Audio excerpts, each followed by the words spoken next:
Good evening and welcome to the Stutsman County Commission Candidate Forum hosted by the Jamestown Area Chamber of Commerce. The Jamestown Area Chamber is a nonpartisan entity in the community that is hosting this event to help give our area residents easy access to candidates and information on the upcoming election and voting. I'm Emily Bivens, the Executive Director of the Jamestown Area Chamber, and I am pleased to be here tonight as your moderator. Thank you for taking time to tune in and hear from our candidates. If you have questions for the candidates, please submit them in the comment section of our live stream, or for our audience here today, please write your question on the provided index cards and submit them to the chamber staff. We will try to cover as much as we can with still being respectful of everyone's time. This forum will be recorded and available on the Jamestown Area Chamber's social media. We are also live tonight on CSI News Services and on Dakota Central. The format for this evening's forum will be as follows. We will be presenting the candidates running for Stutsman County Commission on November 5th, 2024. Each candidate will be allowed approximately 2 minutes for an opening statement. Following that, questions will be presented to each candidate and we will allow approximately 2 minutes for their responses. This is not a debate, therefore we will not entertain any rebuttals. At the end of the forum, each candidate will have another opportunity for a closing statement. Candidates, when you have 30 seconds left of your time, you will be signaled. And then when your time is up, you will have a signal again. If you have not wrapped up your statement in the allotted time, we will cut your statement short and move on to the next candidate or question. So to start the evening, I would like to read a statement from Amanda Hastings. Ms. Hastings is unable to be here tonight and is running unopposed for the 2-year term as Stutsman County Commissioner. She writes, "As your Stutsman County Commissioner, I will work hard to represent the interests of all residents and make decisions that reflect our community's values. Even though I'm running unopposed, I ask for your vote to ensure your voice is heard. Your vote matters, and together we can continue to make Stutsman County a great place to live, work, and raise our families. Thank you for your support and trust." And now I would like to present our first candidate for Stutsman County Commission to introduce themselves. George Barnes, would you please introduce yourself? I certainly will. Thank you. I'm excited to be here tonight and thank all of you for coming. I want to thank CSI, the Chamber of Commerce, for doing this. Thank you very much. And all the people watching tonight, thank you very much for listening to this. This is important so that you know how to vote. I'm going to start by telling you the first and foremost thing that I believe in is your guide will be my decisions that I make. It's not going to be about, George Barnes is going to make all these decisions. It's going to be you listening to you. And that's what I do well is listen. I've got 2 ears and 1 mouth. The good Lord gave me 2 ears and 1 mouth. So I will listen. And if I'm elected, which I'm asking for your vote, if I am elected to serve as county commissioner, I will be committed, and I believe in fostering an environment that will encourage economic growth, that supports good jobs, supports our local businesses, and creates opportunities for our youth. And I will commit to ensuring our county's infrastructure, including bridges, roads, utilities, sustainable development that preserves our natural resources and enhances safety and good law enforcement in our county. I will work to support first responders and law enforcement agencies, making sure they have resources and support to keep our communities safe. If elected, I pledge to work in a cooperative manner with all the supervisions of the county, with our legislators at the state and federal level, and with the county, the Jamestown City Council as well. So thank you for your time, and I look forward to earning your trust and representing you and your interests as a member of the Stutsman County Commission. Thank you. Thank you, George. Our next candidate is Paul Belzer. Paul, will you please introduce yourself? Thanks, Make sure to turn on your microphone. There you go. Thanks, Emily. My name's Paul Belzer, and I'm running for Stutsman County Commission. And one of the questions I get is, well, who's Paul Belzer? Paul Belzer grew up on a farm in North Dakota. Paul's married with 7 kids, and it's quite a lively household. My wife and I currently farm, and our kids help. So it's a family farm. And being an owner operator in the with a farm, I totally understand rural issues. I understand when infrastructure is inadequate to get fertilizer or seed to a road that needs planted. I understand when roads are flooded and we can't get the resources to move equipment around. Our equipment's getting bigger, and therefore our infrastructure needs to continue to develop as well. So I'm the pro ag candidate that understands rural issues. I've also got several years of work in the private sector, 35 years in the fertilizer and seed business. And this has been a great education for me. And while I have not spent my life growing up in Stutsman County or my whole life in Stutsman County, what I do is I'm bringing a lifetime of experiences to Stutsman County and to the candidate seat to work for Stutsman County as a commissioner. I lived in Jamestown in the 90s for 5 years when I worked for a biotechnology company. And in 2015, my wife rented a house. She thought it was a good idea to move south. So we came south from the farm to Jamestown. And then I bought my house in 2018. Some of the boards that I've worked on, board experience is going to be very valuable, prior board experience. I've worked with the North Dakota Certified Crop Advisor Board. I've worked on the National Certified Crop Advisor Committee to review performance objectives. I've worked with State Fertilizer and Chemical Association as a board member on youth sports. And probably most importantly, my work with the North Dakota Corn Utilization Council. I served 8 years with the corn checkoff, and we dealt with staffing issues, budgets, working with issues, research issues, cooperators. Thank you, Paul. Your time is up. Thank you so much. To it. Yep. Our final candidate to introduce tonight is Levi Taylor. Levi, please introduce yourself. There we go. Thank you, Emily. Yep. Yeah, so my name is Levi Taylor. Actually, it's fun to be in this building right now. I actually worked for the city when I was in college at UJ, or Jamestown College at the time. So it's fun to be back here. But I Levi Taylor, that's my name, and I farm down in the Ypsilanti Montpelier area, so far southeast corner of Stutsman County. And I farm with my brother-in-law, and we grow corn and soybeans. I currently am sitting on the county commission right now. I was appointed about a year ago onto the commission, and it's been a really good experience so far. I've learned a lot. Literally, kind of got thrown into the wolves, so to speak. But I'm just looking to continue that, to continue some of the work and the experience that I've gained so far on the commission. So I'd appreciate your vote to do that. And some of the prior experience I had prior to getting on the commission, served 2 years on the North Dakota Soybean Council, served one term on the North Dakota Farm Bureau. I feel like those experiences have kind of led to my ability to kind of jump into this role as a county commissioner and get involved. And the reason I got involved and threw my hat into the appointment was because I felt the commission needed more rural representation.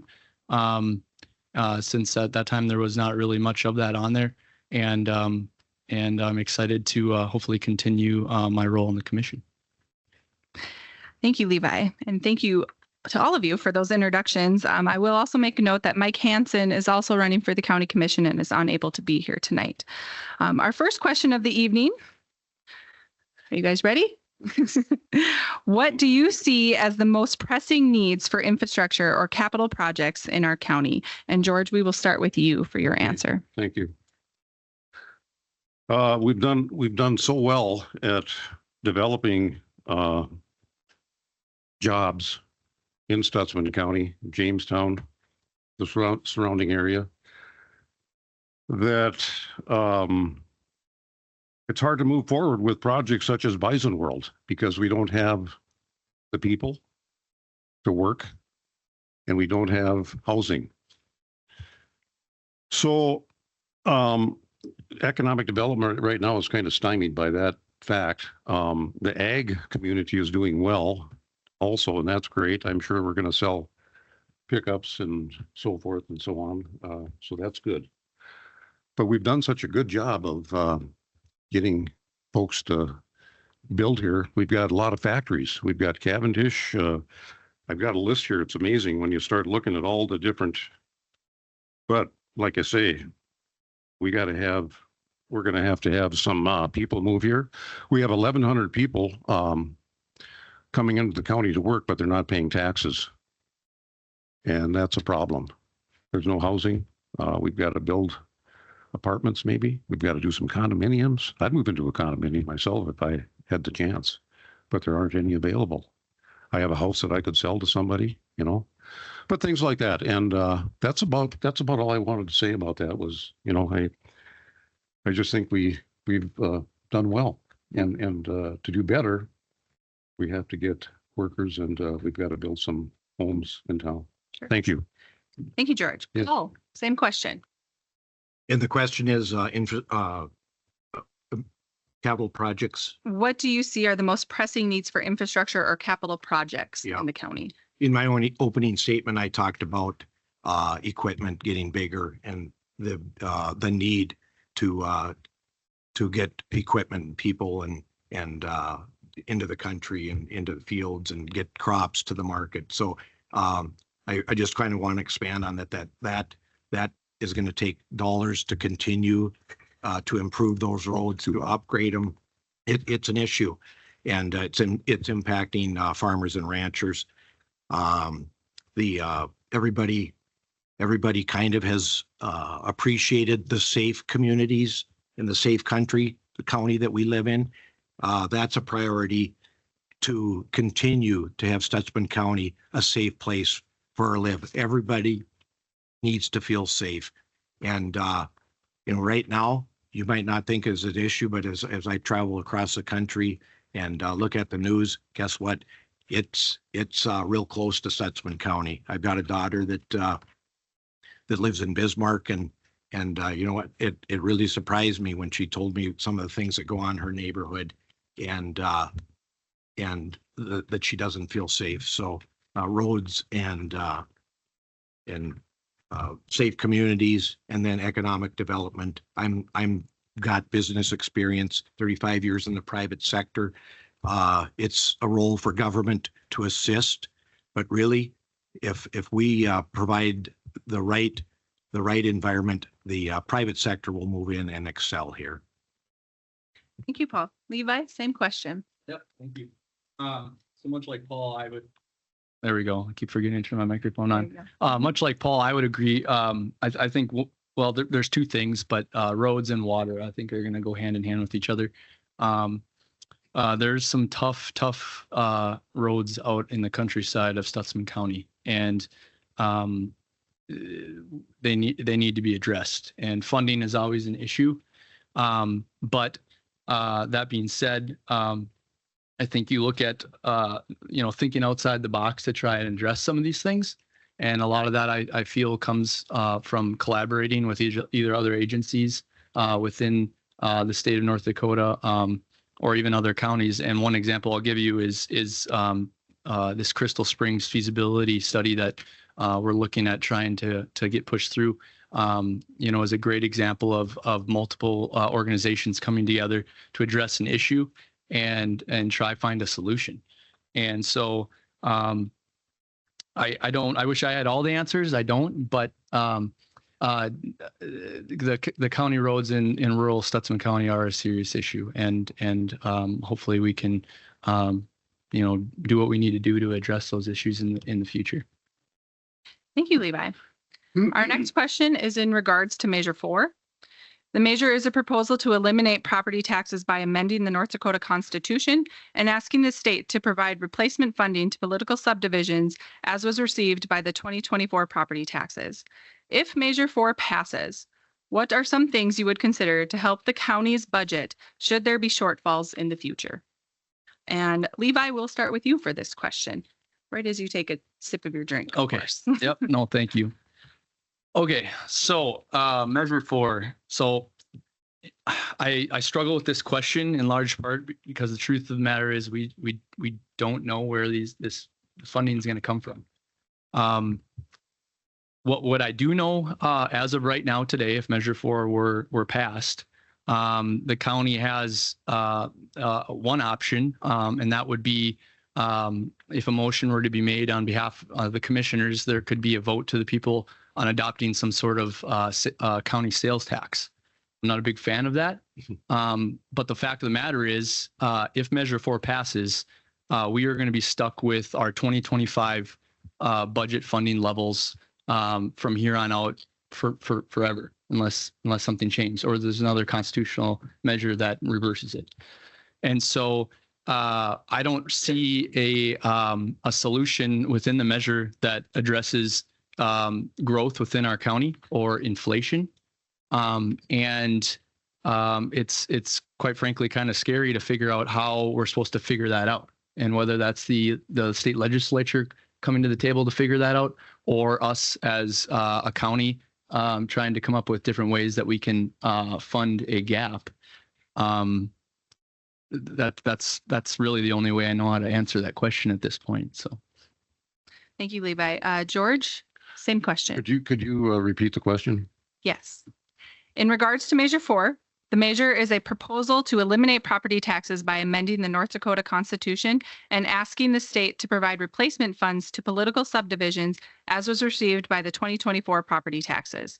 If Measure 4 passes, what are some things you would consider to help the county's budget should there be shortfalls in the future? Thank you.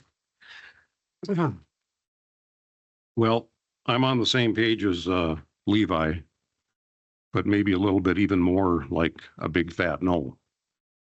Measure 4 is a sledgehammer to this process of taxation. The legislature's duties are such that they need to look at this and bring it back to us or make a decision during the next session. It's just a ridiculous proposal measure, and I'm totally against it. We're probably looking at a sales tax of maybe 15, 20, 25% on a dollar, and that's a very regressive tax for people that are on budgets that are tight, people that are making house payments starting out, so forth and so on. So I would say, like, there's different ways to go about this, like maybe giving seniors the first $200,000 on their home a zero tax property tax bill, for example. I mean, I don't know. I think it's up to the legislature to kind of come up with solutions, not the commission. So I'm a big no. Thank you, George. Paul, same question. So what will I do if Measure 4 passes? Well, on the campaign trail and in the coffee shop and at the fertilizer plant and at the elevator, Measure 4 is a question that I get asked the most about. And property taxes are on everybody's mind, and the increases. And when is it going to stop? I'm not going to bet a donut tonight whether Measure 4 passes or fails. But if it does pass, we have got to have the right people in place to make good decisions, listen to constituents, and figure out what those essential services and infrastructure are, and make sure that we deliver on it. That is going to be very, very important. A couple of things when researching Measure 4 that I firmly believe, and I've got a question on it, is remember, current levels, as Levi said, current levels of funding will be replaced. I think that our economy is going to get boosted, pushed, grown, exploded if Measure 4 passes, because every one of us that has been paying property tax will be investing in our communities, in businesses, in infrastructure that the private sector can do. So I don't, I'm cautiously listening to the fear that's being spread. Now, keep in mind, there's a organization called Keep It Local. They have spent about $2 million telling everybody that it's a bad measure. $2 million. About half of that funding has come from out of state sources. So as a farm boy from North Dakota and somebody that's paying those property taxes, the doubting Thomas in me says, why are they spending their money here to tell my citizens and my family and my friends how to vote? So we got a lot to do, whether it passes or fails. Okay. Thank you, Paul. All right. Our next question. Besides roads, what would be your 3 highest priorities if you were elected to the Stutsman County Commission? And Paul, we'll start with you for this one. Okay, priorities. Thanks for asking. My priorities besides roads, the water issues. Levi mentioned the Crystal Springs. Okay, I've dealt with water issues. That is a priority that needs to be addressed. Working with water commissions, adjoining agencies, the engineers to try and come up with a cost-effective, efficient way to minimize degradation of our infrastructure. And that needs to be done sooner, not later. Another priority of mine is to ask the tough question and listen. Okay, this commission's going to be without 2 commissioners that served a long time. They've got a reputation for asking the tough questions so that all of us could understand the issue or the multiple sides of the issue. So that's a priority for me to, if serving on this commission, I will ask those tough questions and listen. The third priority for me would be when I worked on several boards, we were able to work together for a common cause. I think that can be done without growing county government. I think if our county government does a good job and does it effectively, we can get the private sector to grow, and that's where our economy is going to grow. So those 3 priorities, again, maintaining government fiscal responsibility, asking the tough questions and listening, and dealing with water issues in the western half of the county. Thank you. Thank you, Paul. Levi, same question. Okay, number 1, fiscal responsibility. All right, number 1, fiscal responsibility. When I got appointed onto the commission, I put my nose to the dirt right away. I was appointed in September and had to get caught up to speed on the preliminary budget that was being proposed.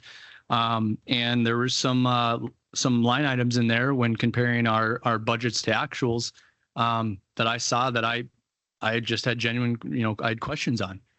We were budgeting a high dollar amount and we were spending way less. And so when I addressed some of those things, we were able to shave off a few mills ahead of approving our final budget.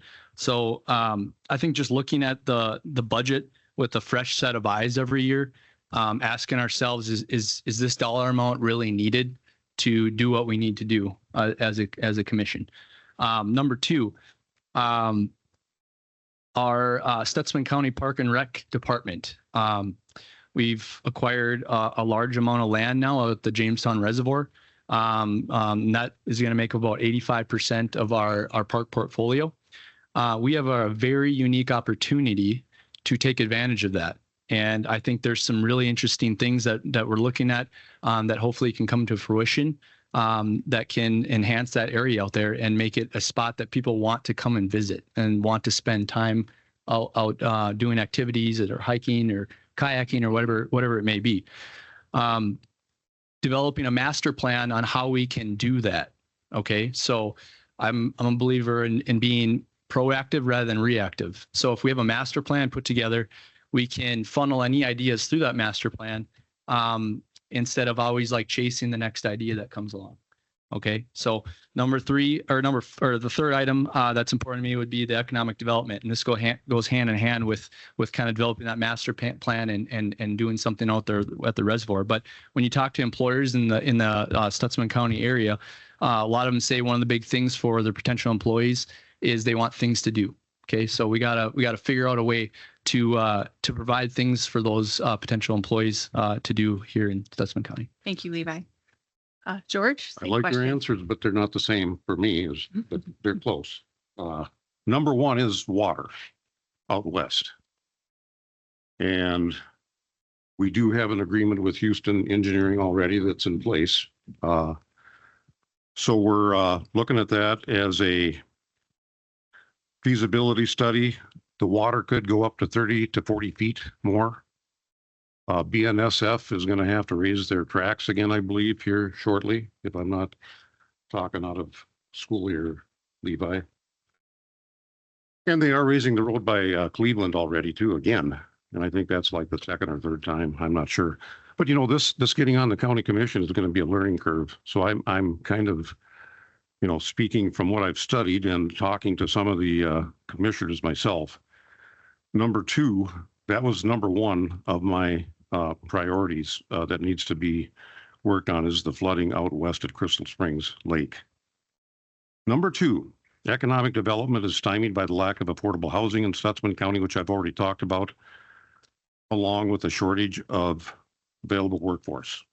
We need to take care. We got to figure the master plan is a good idea. I like that. I was thinking about that too, that we need to do something like that and include the other little communities in Stutsman County, like one of the proposals I have, because I don't know if I'll get a chance to say this, but I'll say it right now, is to have like a summit with all of the communities in Stutsman County, like once or twice a year. They feel neglected out there. I've been out talking to people and they don't feel like their voices are being heard. And I've got to do this real quick because my time is up, but economic development is another one that's a priority. And I don't know how everybody feels about Bison World. It needs to be put in place, I believe. And I think that would help our community a lot and the county. So Bison World, let's go. All right. Now we have some few questions that were submitted to our office and by the audience.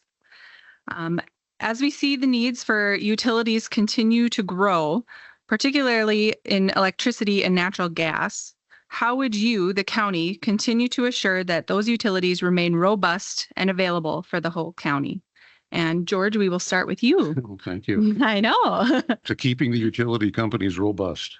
Well, competition helps, I think, for the consumer. Like right now, we have Midco and we have CSI, we've got DACTEL. And the prices are good, I think, because there's competition. Otter Tail Power and MDU. Boy, that's a good question. I think we have to work with them. They do help our community a lot with dollars at times, volunteer dollars that they contribute. A good relationship with them is necessary, and I would try to forge that relationship myself with them. I used to work for the phone company. I was a telecommunications service person for 30 years, so I know that trade well. But yeah, I think it's just a matter of giving them the right of ways when they need them and so forth, but working with the people as well in the community to make sure that they're not overstepping their bounds, so forth and so on. But that's kind of a hard question, really. Thank you for bringing it up. Yeah. I'll listen. Maybe I can learn something. Thank you, George. Paul, same question.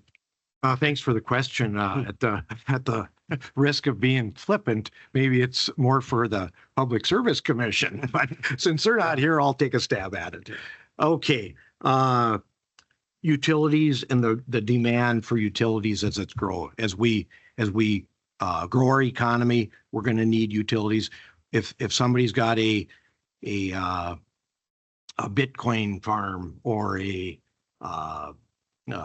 wind farm or a solar farm that they want to develop, I guess we're going to have to work with them and make sure that we can all get along. So I'm willing to do that. I'm willing to, again, ask those tough questions and listen. In the back of my mind, I'm always going to be looking, well, as far as whether it's power, natural gas, or electricity, are we meeting the baseline? Is that baseline demand growing or is it not? So I think we can continue to grow our economy, and we'll have the otter tails and the northern plains and people delivering, continuing to provide those to help grow our economy and do it efficiently. Thank you, Paul. Levi, same question. Yeah, thank you.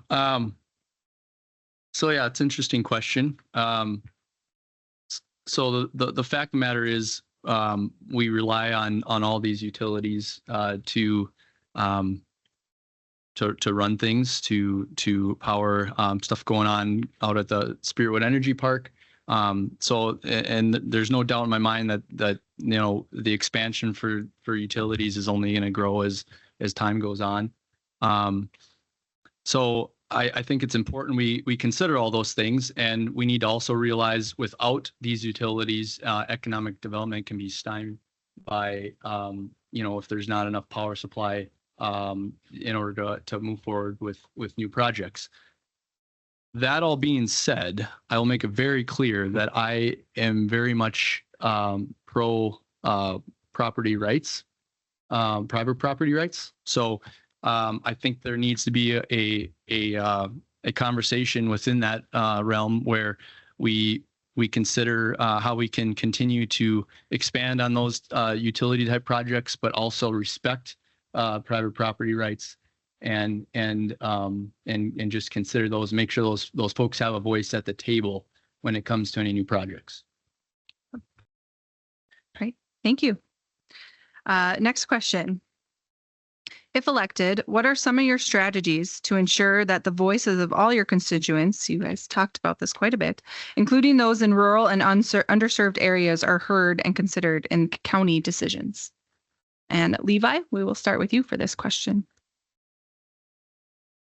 So I think it's important to just stay in touch with those folks. I always like to think that I'm a pretty open door. I mean, I know my phone number is out there on the county website, and I always try to make it a point to let people know if they ever want to talk about something, I'm only a phone call away.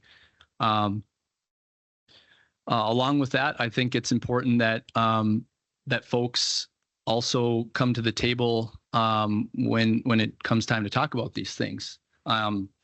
I'll be honest with you, in my experience as a commissioner, I've been a little bit surprised at the lack of attendance at some of our county commission meetings. I realize they're at 9 a.m. and people are working, so that can be an issue. And there's probably a lot of people watching online that I'm not aware of. But those are not just meetings for the folks sitting up in the tables. Those meetings are for you all. And so come to them. And if you want to ask a question or voice your concern about something, a simple raise of the hand or whatever is all it takes. It's not like you have to come and just sit there and listen. So I would encourage more people to attend if they can and get involved, because your voice matters. Thank you, Levi. George, same question. Thank you. This fits right into me as a George Barnes. I like to talk to people. So if you have a question, if you have a concern, I will listen. If I'm elected, I'll have an open door. You've heard that before, but it will be an open door. And what I want to say, I'm repeating myself now, but this is a good chance to tell you that I've come up with this idea that Buchanan, Cleveland, Courtney, Kensel, Montpelier, Pingree, Spiritwood Lake, Streeter, Woodworth, Yipsy, and all the other little communities in our county, they feel neglected. They feel like they don't have a voice at the table. And I would again submit to you that if I'm elected, I will do an outreach to those communities and say, let's meet, I don't know, once a year, twice a year, the mayors of those communities. I've been looking those names up, and it's hard to find who the mayor of Buchanan is, but it can be found.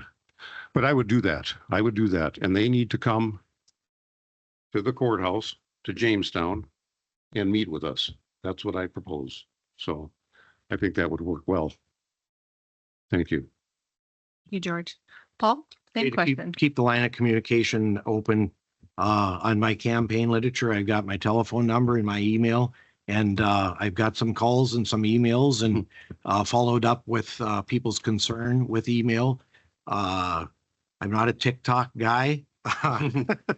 Maybe the county commission can adopt some TikTok do's and don'ts, but really, I mean, that might be a way for us to spread the message about important issues. I think with the Facebook information and the way that social media can spread the word about, okay, we've got something going on, this is important, or there's a hearing, or for example, the Dakota Sky hearing that about the trails and the grants that the park board and the commissioners dealt with, I think last spring. There was that information got out, and really, I think us taxpayers and constituents, it's our job as well, whether we're seated or not. Call your neighbor. Hey, are you going to the meeting? Bill, you know what? I think you bring something to the table. Can you come to the meeting? So it's worked. It's worked. Obviously, Stutsman County, larger county than some of the other ones, so we're dealing with some bigger geographical challenges. But the county commission has done a good job, and I guess I would like to just continue what they've done. Thank you, Paul. I want to remind our audience, if you have any questions for these candidates, to please submit them to the chamber staff. I only have one more question on my notes, and then we can provide some closing statements. So if there are any more from the audience, please write them down and submit them to the chamber staff. Our next question, what is your plan? I know each of you have talked about this a little bit, but what is your plan to encourage economic growth and attract new businesses into the county?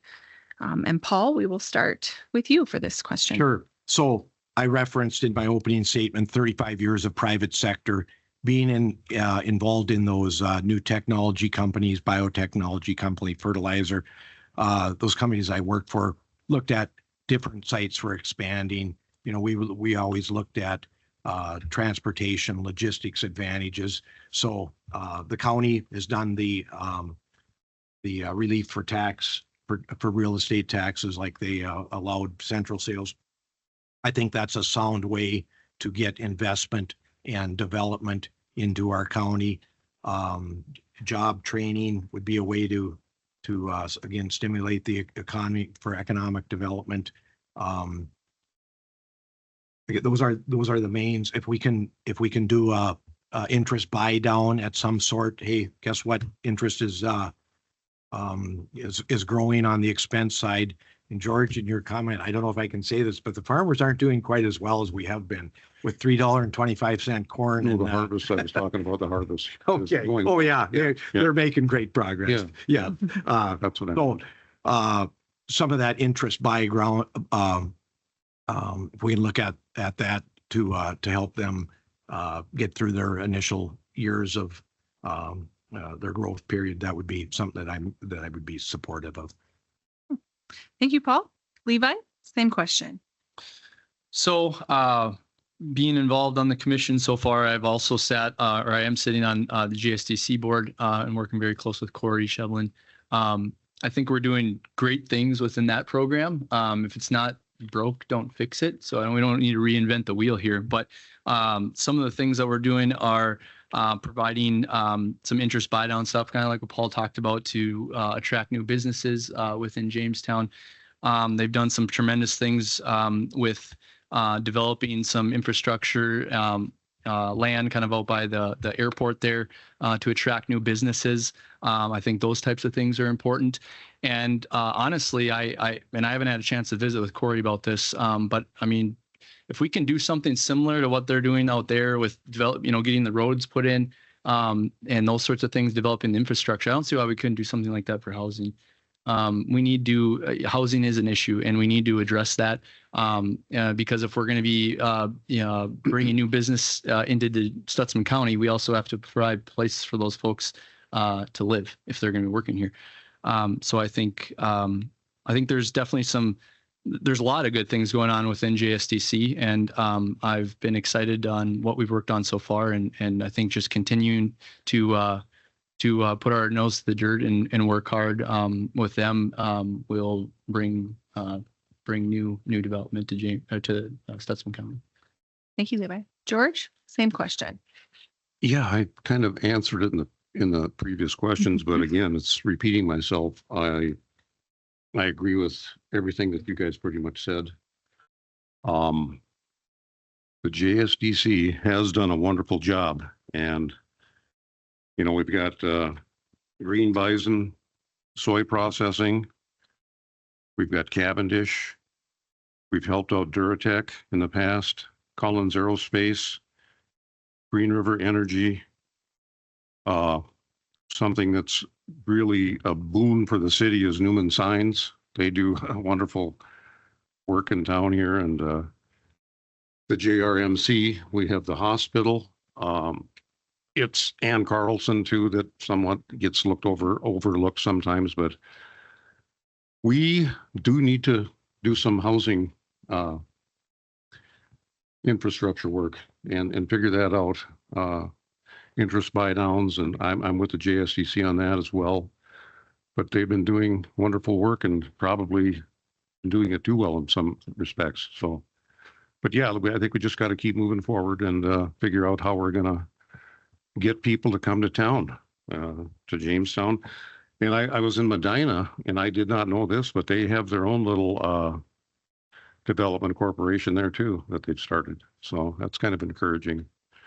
And maybe we can help out with putting that together for some of the other communities in Stutsman County, such as Kensel or, Pingree, Buchanan. I don't know if they're, but just something to look at. And Spiritwood Lake has been doing well there. Let's keep it going. Thank you for your work. I like I say, I've got a lot to learn. If I get elected, I will work hard. And I've got the time, and I won't sleep in like I do now. Right.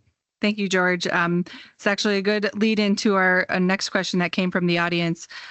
With so much experience leaving the commission, how will you get yourself up to speed to ensure a smooth transition and make sure some of that experience remains? And George, since you already talked about that, let's start with you. My plan, if I'm elected, which I hope I am, I want to do this. I really do. I would visit all of the different departments in the county. And I know Levi did a good job of doing this when he got elected, and I talked to another commissioner, and I think I would have him kind of, mentor me a little bit. And if you're elected, that is. But I would depend on the other commissioners that are already serving to help me out a lot, to sort of sponsor me. And I want to learn the ropes, and I'm going to work hard. So that's about it, really. I'm just really excited though I want to serve. So it's like, why do you want to serve, George? Well, I wish I could answer that too, because I was going to ask you if we had a question about why do you want to do this? And people tell me, I should zip my lip, but I'm going to keep on talking. People tell me, George, why are you running? Do you need to see somebody to, it's like, I can't help it. It's in me. It's in my gut. It's in my heart. I want to serve. And I need to tell you that because I've had a lot of people say, are you nuts? No, I'm not. So there you go. Thank you, George. Yeah. Paul, same question. And the question was, what will I do if elected to the board? Well, what I've done already is I've prepped myself as though I am going to be elected to the commission. I've attended the county commission meetings when able to. I've attended the park board hearings, gone online, we've got all the minutes and the videos are all there. And so I've really done a lot of prep backgrounding myself so that I'm ready to hit the ground running. I've got the experience working on boards where we've had to work as a board and try and figure out, okay, what's the end goal here?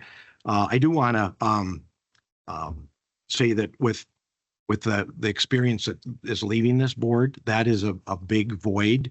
I think I can help fill that in, but sometimes males are said that we won't stop and ask for directions. I'm not like that. If I need a direction or if I need to find that item in the store, I'm the first person to ask. And whether that's aligned to Joan or Mark, you know what? That's what I'm going to do. I'm going to, and I can be persistent, very persistent, whether it's phone calls or emails. So, those are some of the things that I will do. I also feel like farming, my farm operation in a different county as somebody that deals with equipment and safety issues and some things. I've been the guy on the other side that the other side of the fence that understands that issue and call up Commissioner Legeen or Commissioner Berg in these other counties and said, hey, you know what, this is an issue. We got to get this fixed. So with that, I guess it goes back to my priority. I said one of the priorities that if elected would be to ask those tough questions and to listen. Thank you, Paul. Levi, same question. So I'll answer this, I guess, from actually some personal experience since I am on the commission. But when I got on, I got to put a plug in for our auditor and staff at the county is tremendous. I mean, the amount of information that is required to look at and how quick they can get it, for me or to whoever's going to be filling these vacant seats. I don't have any concerns in my mind that they'll take care of those folks just fine. And I'm a big believer in networking. I can't be an expert at everything, but if I can have a phone number for someone that maybe knows the answer to something, well, I'm going to call them and ask them, or lean on them for advice. And so that's just kind of the way I've approached my farming career, and I think it's just important to recognize that we don't always have to have all of the answers all the time, and it may take some time to do some research, but being able to lean on some of those folks or existing commissioners that are going to be leaving to ask them a question after hours or whatever on how they'd handle a situation will be definitely important. Thank you, Levi. I think we have time for one more question, and then we can move to closing statements. Last question from the audience. What are your thoughts on expanding animal agriculture in Stutsman County? And what would you do to help expand that? So let's go to Levi for this question. Okay. Well, I would be absolutely pro expanding animal agriculture. When I look at the presence of what we have going on at Spearwood Energy Park with the ethanol plant and now the crush plant, they're producing and making byproducts that these animals could potentially eat. And so by expanding and getting a bigger, larger presence of animal egg in the area, that provides another source for the crops that we grow to be used and consumed. I'd have to look, I don't know offhand, but zoning wise, I'm not sure where we're at with specific ordinances and those sorts of things, but I would absolutely be pro taking a look at those and figuring out if there's maybe something we need to do to address zoning requirements to allow larger scale animal operations come into the area.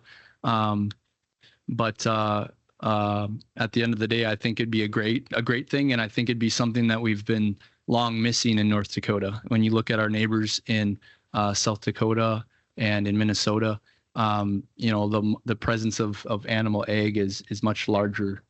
So If projects like that were to, be on the table to discuss, or even just look at what needs to be done to attract those types of operations, I would absolutely be for looking into that. Thank you, Levi. George, same question. Yeah, well said, Levi. But there's a but there. Let's go slow. And let's make sure we all want clean water. We want clean air. And let's not go with this as in a manner that's going to be, we're going to get rich real quick. Take our time, study it. I'm all for it if it's done responsibly.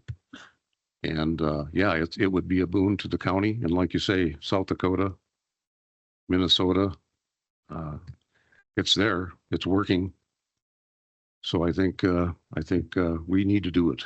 I mean, we have to do something like that. I mean, we're an ag county, we're an ag state, and it fits into our lane. But let's do it carefully. I'm for it. So there you go. That's all I've got to say. Thank you, George. Paul, same question. Yeah, the question on what would we do for expanding animal agriculture. So my experience at the North Dakota Corn Utilization Council on the checkoff is we were looking at dairy numbers and herd sizes leaving the state and dwindling. And so that was something that we did was fund some people and some staff, and they were dollars that were pooled to try and get more industry, more dairy back to the state. The legislature has changed some stuff. You've read in the news that Hillsborough has got a dairy. Now, what that means to the local producer, if there's a local demand for food, the basis shrinks and the dollars that we're receiving for what we're growing and selling goes up. So we've got local demand on the non livestock side with spiritwood and the ethanol and the soybean. But to be able to get some herds in here, whether it's hog, beef, dairy, it's going to be a win for growing our economy. We've also got excellent people that labor that could work at these. This is a farming and ranching county, and these people that might want to work at a facility like this, they grew up here, they know animals. So I would be in favor, make sure that we're zoning it properly, that the location is properly, so that if you're in a subdivision, you get quiet enjoyment and you don't have 20,000 hogs that are within a half a mile, like that. It's kind of, I guess what I would bring to that is I'm for it. It needs to be looked at. It's going to be a win for the producers and landowners, but that we just need common sense in locating and recruiting these facilities for agriculture. Thank you, Paul. All right, we will now move on to closing statements. Each candidate will now have up to 2 minutes for a closing statement. And George, we will start where we started our whole entire forum. We'll start with you. Thank you. I am a lifelong resident of North Dakota, and Jackie and I have been married 50 years. We moved here back in 1983. We had 2 boys, and I've got 4 grandkids. I'm an active member of the First United Presbyterian Church. I'm a veteran of 20 years in the Air Force and Air National Guard. Came out as a master sergeant, and it was good duty that I did, and I was honored to serve. I was a telecommunications technician for 27 years, and I'm a lifetime member of the Communication Workers of America, and I've been on many boards with CWA, Communication Workers of America. I'm a lifetime member of the American Legion Post 14, currently adjutant of the post, lifetime member of Disabled American Veterans. I spend a lot of time with the veterans as I'm retired now, and I do a lot of work with vets, but I love the work. And I'm currently the vice commander of the Disabled Vets, and I'm a member of the board of directors on the All Vets Club, and I am the secretary treasurer for the Jamestown Patriotic Council. But I'd like to say that I love this place. I love Stutsman County. I love the open wide spaces. And like you said, Paul, we've got a lot of space to build some of these operations that we could get in here, and it would be a good thing to, I drive out, Stutsman County, drive out and look at things, and the water's high, but we still have a lot of open spaces. I think we're the second largest county in the state by landmass. Farmers, Jackie grew up on a farm. I've worked on 3 different farms, Governor Guy's, Governor Darnaple's, and another guy Mr. Reynolds, that I used to work for back in Castleton when I lived there. But I know how to throw bales. We don't do that anymore, do we? Throw bales. Remember that? Well, thank you, George. You're welcome. Yeah, I just like living here, and I'd like to serve the people of Stutsman County. And again, the last thing I'd like to say is I ask for your vote, please. Thank you, George. Paul, your closing statement, please. Yes, thank you. Again, my name's Paul Belzer, and I'm running for Stutsman County Commission, and I too am asking for your vote so that I can work and serve the people of Stutsman County. I bring, again, I haven't lived my whole life here, but I'm bringing my life experiences here, which is pro-agriculture, pro-business, experience in economic development. And a few of the other things that we really didn't get to talk about is I've had a lot of great support from my wife and kids and the community. Paul, thank you for doing this, and good luck, and God bless you. And it's been a real good experience for me on the campaign trail. And so some of the fun things that my family does, I tell people I'm the pro mountain bike guy. I did the gear grinder. I am the pro hunter guy. I shot a bird today, actually. There's many reasons why my wife and I decided to move our family down here, and because of all the opportunities. And it's a way, if I'm elected to the Stutsman County Board, it's really a way for me to give back to the community and to the county. So thank you again. Ask for your vote. Thank you, Paul. Levi, your closing statement, please. Yep, thank you. So I decided to run after being appointed, and I've spent a lot of time, invested time in just learning how these things work. Obviously, I have a lot to learn still, but there's a lot of work to be done within Stutsman County. And I go back to the reason why I even threw my name in the appointment. And I want to make a difference, and I want to be able to represent you guys, the taxpayers. And there's, like I said, there's a lot of work still to be done. But I'm confident that I can be helpful in getting those things done. So I would appreciate your vote, and I guess that's about it. Thank you. Thank you to all of our candidates, and of course to our audience for submitting your questions. We will now take a recess.